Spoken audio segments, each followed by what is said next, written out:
Uncle Tom's Cabin, by Harriet Beecher Stowe. Chapter 20. Topsy. One morning, while Miss Ophelia was busy in some of her domestic cares, St. Clair's voice was heard, calling her at the foot of the stairs.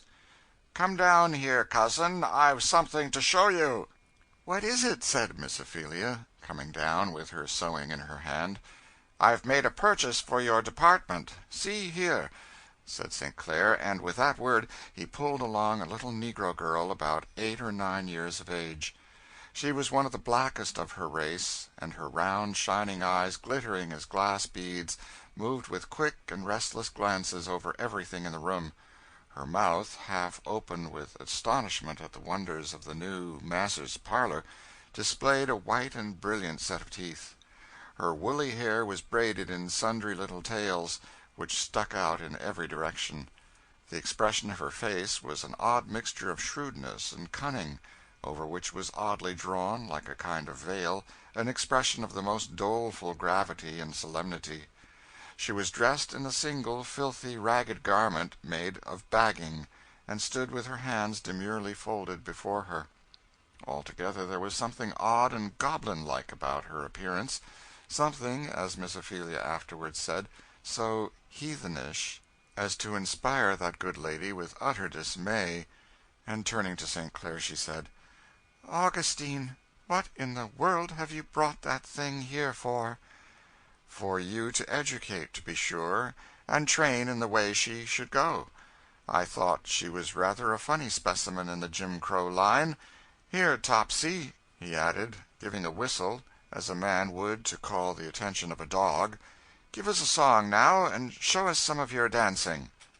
The black, glassy eyes glittered with a kind of wicked drollery, and the thing struck up, in a clear, shrill voice, an odd negro melody, to which she kept time with her hands and feet, spinning round, clapping her hands, knocking her knees together in a wild, fantastic sort of time, and producing in her throat all those odd guttural sounds which distinguish the native music of her race. And finally, turning a somerset or two, and giving a prolonged closing note, as odd and unearthly as that of a steam whistle, she came suddenly down on the carpet, and stood with her hands folded, and a most sanctimonious expression of meekness and solemnity over her face, only broken by the cunning glances which she shot askance from the corners of her eyes. Miss Ophelia stood silent, perfectly paralyzed with amazement. St. Clair, like a mischievous fellow as he was, appeared to enjoy her astonishment, and, addressing the child again, said, "Topsy, this is your new mistress. I'm going to give you up to her. See now that you behave yourself." "Yes, massa," said Topsy, with sanctimonious gravity, her wicked eyes twinkling as she spoke. "You're going to be good, Topsy, you understand?" said St. Clair. "Oh, yes, massa," said Topsy, with another twinkle, her hands still devoutly folded. "Now, Augustine, what upon earth is this for?" said Miss Ophelia. "Your house is so full of these little plagues, now, that a body can't set down their foot without treading on 'em. I get up in the morning and find one asleep behind the door, and see one black head poking out from under the table, one lying on the door-mat, and they are moping and mowing and grinning between all the railings, and tumbling over the kitchen floor. What on earth did you want to bring this one for?" "For you to educate, didn't I tell you? You're always preaching about educating. I thought I would make you a present of a fresh-caught specimen, and let you try your hand on her, and bring her up in the way she should go." "I don't want her, I am sure. I have more to do with 'em now than I want to." "That's you Christians all over. You'll get up a society, and get some poor missionary to spend all his days among just such heathen. But let me see one of you that would take one into your house with you, and take the labor of their conversion on yourselves. No, when it comes to that, they are dirty and disagreeable, and it's too much care, and so on." "Augustine, you know I didn't think of it in that light," said Miss Ophelia, evidently softening. "Well, it might be a real missionary work," said she, looking rather more favorably on the child. St. Clair had touched the right string. Miss Ophelia's conscientiousness was ever on the alert. "But," she added, I really didn't see the need of buying this one. There are enough now in your house to take all my time and skill." "Well, then, cousin," said St. Clair, drawing her aside, "I ought to beg your pardon for my good-for-nothing speeches. You are so good, after all, that there's no sense in them. Why, the fact is, this concern belonged to a couple of drunken creatures that keep a low restaurant that I have to pass by every day, and I was tired of hearing her screaming, and them beating and swearing at her. She looked bright and funny, too, as if something might be made of her. So I bought her, and I'll give her to you. Try, now, and give her a good orthodox New England bringing up, and see what it'll make of her. You know I haven't any gift that way, but I'd like you to try." "Well, I'll do what I can," said Miss Ophelia, and she approached her new subject very much as a person might be supposed to approach a black spider, supposing them to have benevolent designs toward it. "She's dreadfully dirty and half naked," she said. "Well, take her downstairs, and make some of them clean and clothe her up." Miss Ophelia carried her to the kitchen regions. "Don't see what Massa St. Clair wants of another nigger," said Dinah, surveying the new arrival with no friendly air. "Won't have her round under my feet, I know." "Pah!" said Rosa and Jane, with supreme disgust. "Let her keep out of our way. What in the world Massa want another of these low niggers for, I can't see." "You go 'long. No more nigger than you be, Miss Rosa," said Dinah, who felt this last remark a reflection on herself. "You seem t'ink yourself white folks. You ain't nary one black nor white. I'd like to be one or t'other." Miss Ophelia saw that there was nobody in the camp that would undertake to oversee the cleansing and dressing of the new arrival, and so she was forced to do it herself, with some very ungracious and reluctant assistance from Jane. It is not for ears polite to hear the particulars of the first toilet of a neglected, abused child. In fact, in this world, multitudes must live and die in a state that it would be too great a shock to the nerves of their fellow mortals even to hear described. Miss Ophelia had a good, strong, practical deal of resolution, and she went through all the disgusting details with heroic thoroughness, though it must be confessed with no very gracious air, for endurance was the utmost to which her principles could bring her. When she saw, on the back and shoulders of the child, great welts and calloused spots, ineffaceable marks of the system under which she had grown up thus far, her heart became pitiful within her. "See there," said Jane, pointing to the marks. "Don't that show she's a limb? We'll have fine works with her, I reckon. I hate these nigger young'uns, so disgusting. I wonder that Massa would buy her." The young'un alluded to heard all these comments with a subdued and doleful air which seemed habitual to her, only scanning, with a keen and furtive glance of her flickering eyes, the ornaments which Jane wore in her ears. When arrayed at last in a suit of decent and whole clothing, her hair cropped short to her head, Miss Ophelia, with some satisfaction, said she looked more Christian-like than she did, and in her own mind began to mature some plans for her instruction. Sitting down before her, she began to question her. "How old are you, Topsy?" "Dunno, missus," said the image, with a grin that showed all her teeth. "Don't know how old you are? Didn't anybody ever tell you? Who was your mother?" "Never had none," said the child, with another grin. "Never had any mother? What do you mean? Where were you born?" "Never was born," persisted Topsy, with another grin that looked so goblin-like that, if Miss Ophelia had been at all nervous, she might have fancied that she had got hold of some sooty gnome from the land of diablerie. But Miss Ophelia was not nervous, but plain and businesslike, and she said, with some sternness, "You mustn't answer me in that way, child. I'm not playing with you. Tell me where you were born, and who your father and mother were." "Never was born," reiterated the creature more emphatically. "Never had no father nor mother nor nothing. I was raised by a speculator, with lots of others. Old Aunt Sue used to take care on us." The child was evidently sincere, and Jane, breaking into a short laugh, said, "Laws, missus, there's heaps of 'em. Speculators buys 'em up cheap, when dey's little, and gets 'em raised for market." "How long have you lived with your master and mistress?" "Don't know, missus." "Is it a year, or more, or less?" "Don't know, missus." "Laws, missus, those low negroes, they can't tell. They don't know anything about time," said Jane. "They don't know what a year is. They don't know their own ages." "Have you ever heard anything about God, Topsy?" The child looked bewildered, but grinned as usual.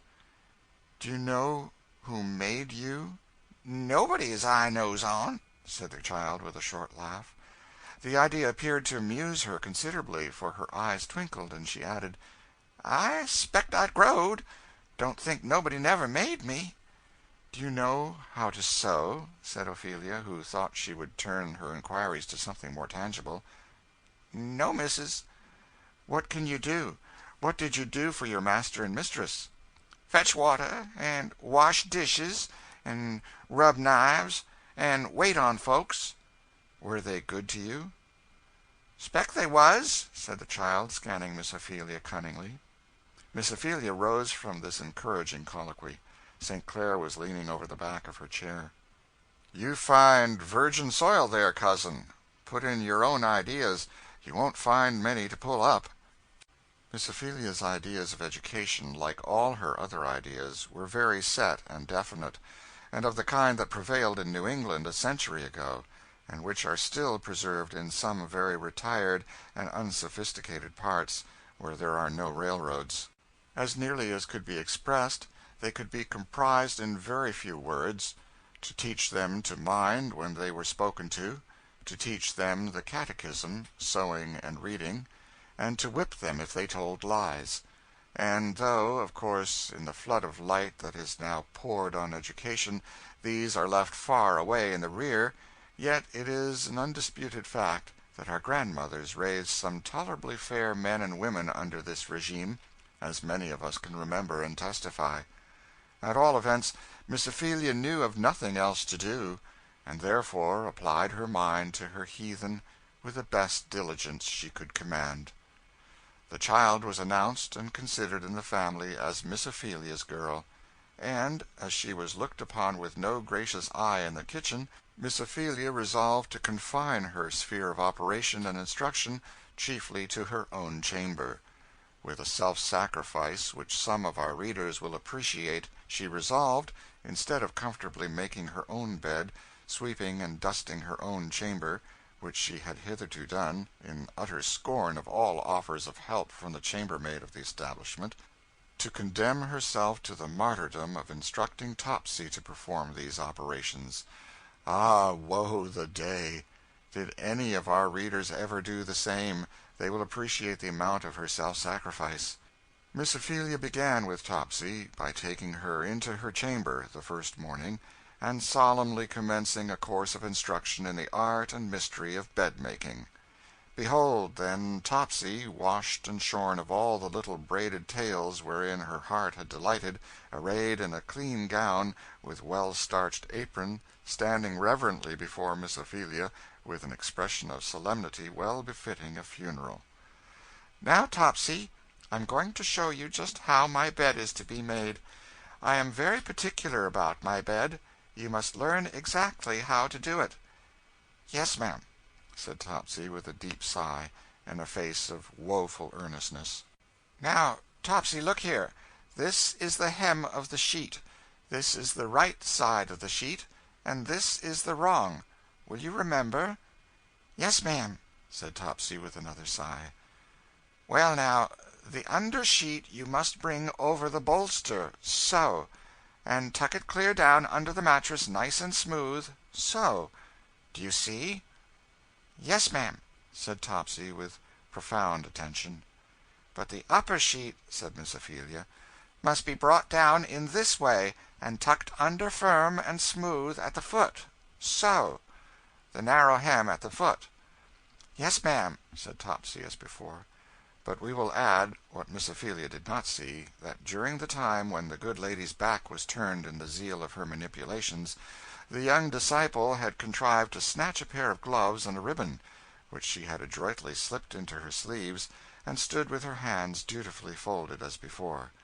"Now, Topsy, let's see you do this," said Miss Ophelia, pulling off the clothes and seating herself.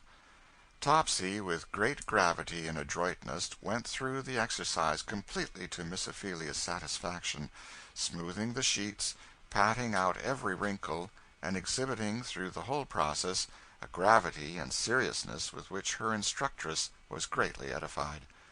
By an unlucky slip, however, a fluttering fragment of the ribbon hung out of one of her sleeves, just as she was finishing, and caught Miss Ophelia's attention.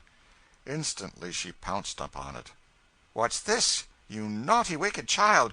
You've been stealing this." The ribbon was pulled out of Topsy's own sleeve, yet was she not in the least disconcerted. She only looked at it with an air of the most surprised and unconscious innocence. "Laws, why, that ar's Miss Feely's ribbon, ain't it? How could it 'a' got caught in my sleeve? Topsy, you naughty girl, don't you tell me a lie. You stole that ribbon." "Missus, I declare for it I didn't. Never seed it till dis yer blessed minute." "Topsy," said Miss Ophelia, "don't you know it's wicked to tell lies?" "I never tell no lies, Miss Feely," said Topsy with virtuous gravity.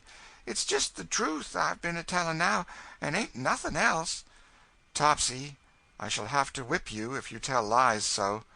"Laws, missus, if you's to whip all day, couldn't say no other way," said Topsy, beginning to blubber. "I never seed that. It must 'a' got caught in my sleeve. Miss Feely must 'a' left it on the bed, and it got caught in the clothes, and so got in my sleeve." Miss Ophelia was so indignant at the bare-faced lie that she caught the child and shook her. "Don't you tell me that again." The shake brought the glove on the floor from the other sleeve. "There, you," said Miss Ophelia, "will you tell me now you didn't steal the ribbons?" Topsy now confessed to the gloves, but still persisted in denying the ribbon. "Now, Topsy," said Miss Ophelia, "if you'll confess all about it, I won't whip you this time." Thus adjured, Topsy confessed to the ribbon and gloves, with woeful protestations of penitence. "Well, now tell me. I know you must have taken other things since you have been in the house, for I let you run about all day yesterday. Now tell me if you took anything, and I shan't whip you." "Laws, missus, I took Miss Eva's red thing she wars on her neck." "You did, you naughty child. Well, what else?" "I took Rosa's ear-rings, them red ones."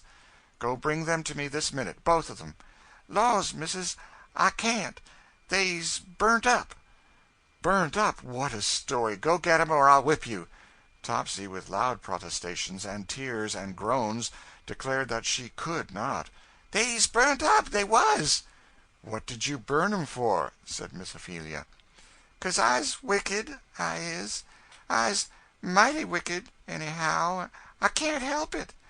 Just at this moment Eva came innocently into the room with the identical coral necklace on her neck. "Why, Eva, where did you get your necklace?" said Miss Ophelia. "Get it? Why, I've had it on all day," said Eva.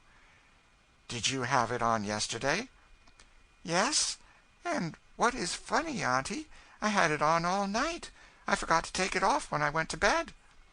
Miss Ophelia looked perfectly bewildered.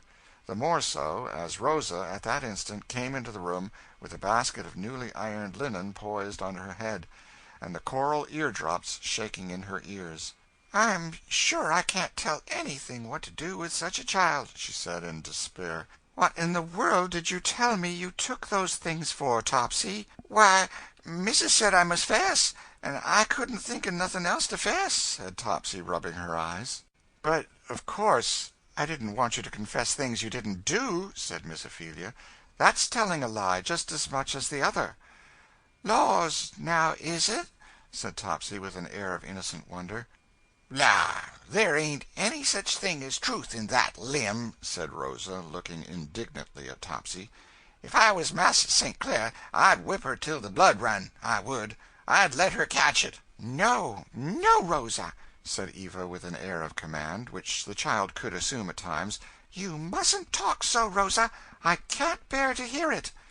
"Law sakes, Miss Eva, you's so good you don't know nothing how to get along with niggers. There's no way but to cut 'em well up, I tell you." "Rosa," said Eva, "hush!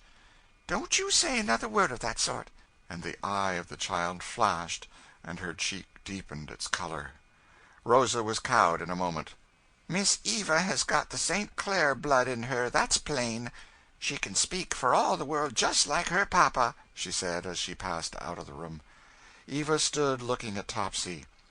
There stood the two children, representatives of the two extremes of society: the fair, high-bred child with her golden head, her deep eyes, her spiritual, noble brow, and prince-like movements, and her black, keen, subtle, cringing, yet acute neighbor. They stood the representatives of their races: the Saxon, born of ages of cultivation, command, education, physical and moral eminence; and the Afric, born of ages of oppression, submission, ignorance, toil, and vice. Something, perhaps, of such thoughts struggled through Eva's mind, but a child's thoughts are rather dim, undefined instincts, and in Eva's noble nature many such were yearning and working, for which she had no power of utterance. When Miss Ophelia expatiated on Topsy's naughty, wicked conduct, the child looked perplexed and sorrowful, but said sweetly, "Poor Topsy, why need you steal? You're going to be taken good care of now. I'm sure I'd rather give you anything of mine than have you steal it." It was the first word of kindness the child had ever heard in her life, and the sweet tone and manner struck strangely on the wide, rude heart, and a sparkle of something like a tear shone in the keen, round, glittering eye. But it was followed by the short laugh and habitual grin. No, the ear that has never heard anything but abuse is strangely incredulous of anything so heavenly as kindness. And Topsy only thought Eva's speech something funny and inexplicable. She did not believe it. But what was to be done with Topsy? Miss Ophelia found the case a puzzler. Her rules for bringing up didn't seem to apply. She thought she would take time to think of it, and by the way of gaining time, and in hopes of some indefinite moral virtues supposed to be inherent in dark closets, Miss Ophelia shut Topsy up in one till she had arranged her ideas further on the subject. "I don't see," said Miss Ophelia to St. Clair, "how I'm going to manage that child without whipping her." "Well, whip her, then, to your heart's content. I'll give you full power to do what you like." "Children always have to be whipped," said Miss Ophelia. "I never heard of bringing them up without." "Oh, well, certainly," said St. Clair. "Do as you think best. Only I'll make one suggestion. I've seen this child whipped with a poker, knocked down with a shovel or tongs, whichever came handiest, etc., and seeing that she is used to that style of operation, I think your whippings will have to be pretty energetic to make much impression." "What is to be done with her, then?" said Miss Ophelia. "You have started a serious question," said St. Clair. "I wish you'd answer it. What is to be done with a human being that can be governed only by the lash? That fails. It's a very common state of things down here." "I'm sure I don't know. I never saw such a child as this." "Such children are very common among us, and such men and women, too. How are they to be governed?" said St. Clair. "I'm sure it's more than I can say," said Miss Ophelia. "Or I either," said St. Clair. "The horrid cruelties and outrages that once in a while find their way into the papers, such cases as Prue's, for example, what do they come from? In many cases it is a gradual hardening process on both sides, the owner growing more and more cruel, as the servant more and more callous. Whipping and abuse are like laudanum. You have to double the dose as the sensibilities decline. I saw this very early when I became an owner, and I resolved never to begin, because I did not know when I should stop, and I resolved at least to protect my own moral nature. The consequence is that my servants act like spoiled children, but I think that better than for us both to be brutalized together. You have talked a great deal about our responsibilities in educating, cousin. I really wanted you to try with one child, who is a specimen of thousands among us."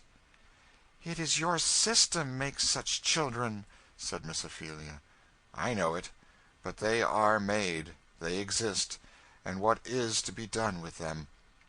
"Well, I can't say I thank you for the experiment, but then as it appears to be a duty, I shall persevere and try, and do the best I can," said Miss Ophelia. And Miss Ophelia, after this, did labor with a commendable degree of zeal and energy on her new subject. She instituted regular hours and employments for her, and undertook to teach her to read and sew. In the former art the child was quick enough. She learned her letters as if by magic, and was very soon able to read plain reading. But the sewing was a more difficult matter. The creature was as lithe as a cat, and as active as a monkey, and the confinement of sewing was her abomination. So she broke her needles, threw them slyly out of the window, or down in chinks of the walls. She tangled, broke, and dirtied her thread, or, with a sly movement, would throw a spool away altogether. Her motions were almost as quick as those of a practised conjurer, and her command of her face quite as great, and though Miss Ophelia could not help feeling that so many accidents could not possibly happen in succession, yet she could not, without a watchfulness which would leave her no time for anything else, detect her. Topsy was soon a noted character in the establishment. Her talent for every species of drollery, grimace, and mimicry, for dancing, tumbling, climbing, singing, whistling, imitating every sound that hit her fancy, seemed inexhaustible. In her play hours she invariably had every child in the establishment at her heels, open-mouthed with admiration and wonder, not excepting Miss Eva, who appeared to be fascinated by her wild diablerie, as a dove is sometimes charmed by a glittering serpent. Miss Ophelia was uneasy that Eva should fancy Topsy's society so much, and implored St. Clair to forbid it. "Pooh, let the child alone," said St. Clair. "Topsy will do her good." "But so depraved a child! Are you not afraid she will teach her some mischief?" "She can't teach her mischief. She might teach it to some children, but evil rolls off Eva's mind like dew off a cabbage leaf. Not a drop sinks in." "Don't be too sure," said Miss Ophelia. "I know I'd never let a child of mine play with Topsy."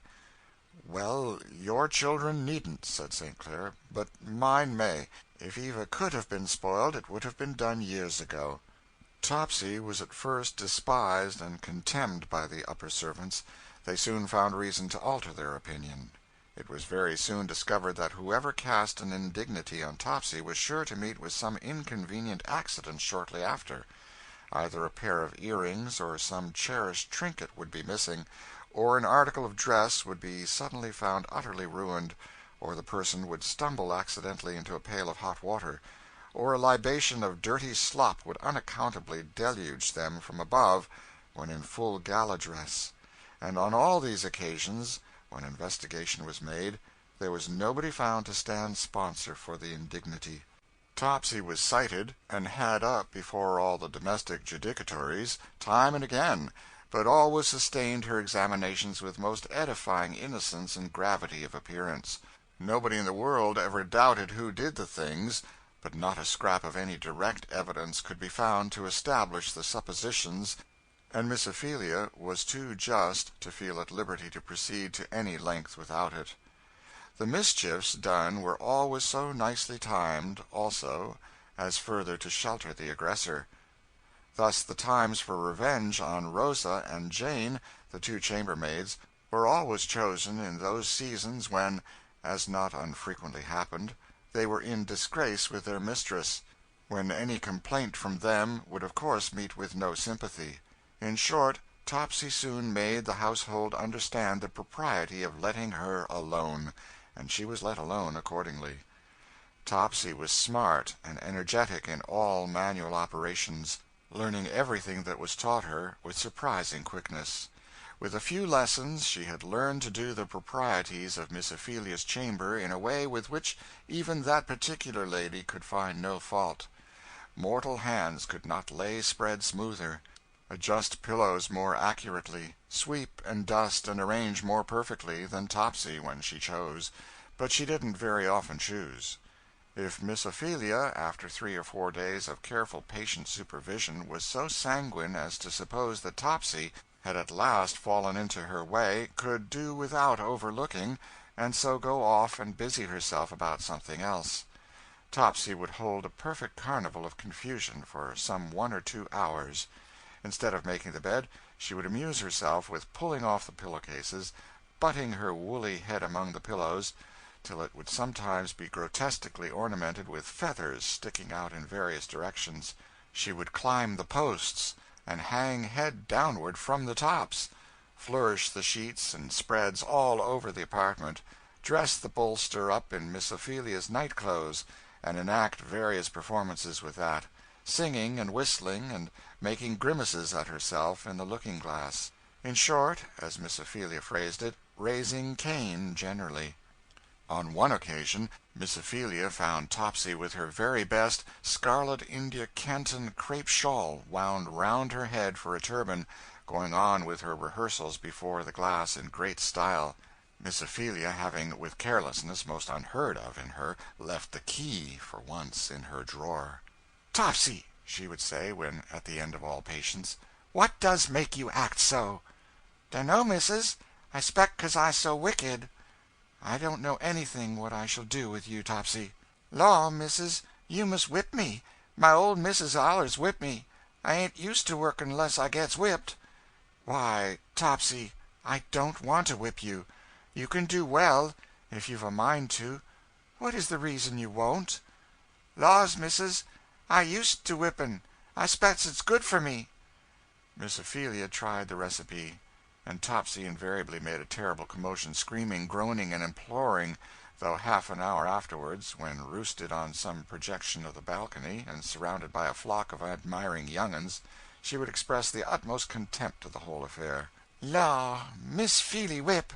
Wouldn't kill a skeeter, her whippings. Oughter see how old Mas'r made the flesh fly. Old Mas'r knowed how." Topsy always made great capital of her own sins and enormities, evidently considering them as something peculiarly distinguishing. "Law, you niggers," she would say to some of her auditors, "does you know you's all sinners?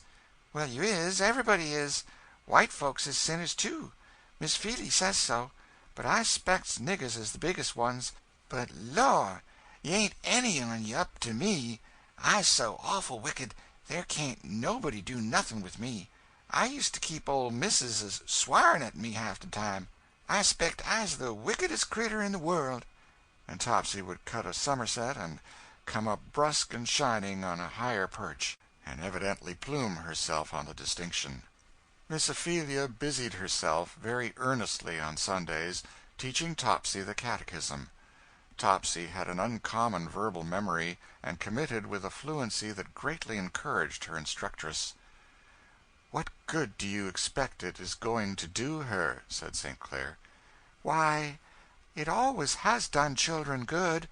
It's what children always have to learn, you know," said Miss Ophelia. "Understand it or not," said St. Clair.